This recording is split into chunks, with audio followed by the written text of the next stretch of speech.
Hello সবাইকে, তোমরা সবাই কেমন আছো? তো চলো আজকে করব হচ্ছে কুল মাখা। আর তোমরা কে কে কুল মাখা খেতে ভালোবাসো তারা অবশ্যই কমেন্ট করো। আর আমার তো কুল মাখা খেতে কি বলবো, অসাধারণ লাগে। তো চলো তোমাদেরকে একটু চারপাশটা দেখাই দিই আর কি। আর আমাদের হচ্ছে গ্রাম্য পরিবেশ, আর দেখতে পাচ্ছ কি সুন্দর লাগছে না? খুব ভালো লাগছে। তো চলো, তারপরে হচ্ছে কুলটা কাটা কমপ্লিট হয়ে গেছে। তারপরে আমি এক এক করে লবণ দিয়ে দিয়েছি প্রথমে, তারপরে দিলাম হচ্ছে লঙ্কার গুঁড়া, তারপরে হচ্ছে তোমার মশলার গুঁড়ো দিয়েছি। তো এখানে বুলটি খুব সুন্দর করে মাখতেছে, আর দেখতে পাচ্ছ কালারটা দারুণ এসেছে। তো চলো, মাখা কমপ্লিট হয়ে গেছে, তো এখন খাওয়ার পালা।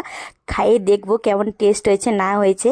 তো ফাইনালি আমরা এখন খাচ্ছি, আর খেতে কি বলবো, অসাধারণ হয়েছে।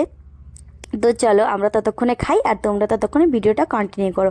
আর আজকের ভিডিওটা কিন্তু এই পর্যন্তই। আর ভিডিওটা যদি ভালো লেগে থাকে তাহলে অবশ্যই লাইক কমেন্ট আর বেশি বেশি করে শেয়ার করে দেবে। আর চ্যানেলটা কিন্তু সাবস্ক্রাইব করতে ভুলো না। তো চলো, তোমরা কি দেখছো তাড়াতাড়ি চ্যানেলটিকে সাবস্ক্রাইব করে দেবো। Bye bye, I love you, সবাইকে টেক কেয়ার।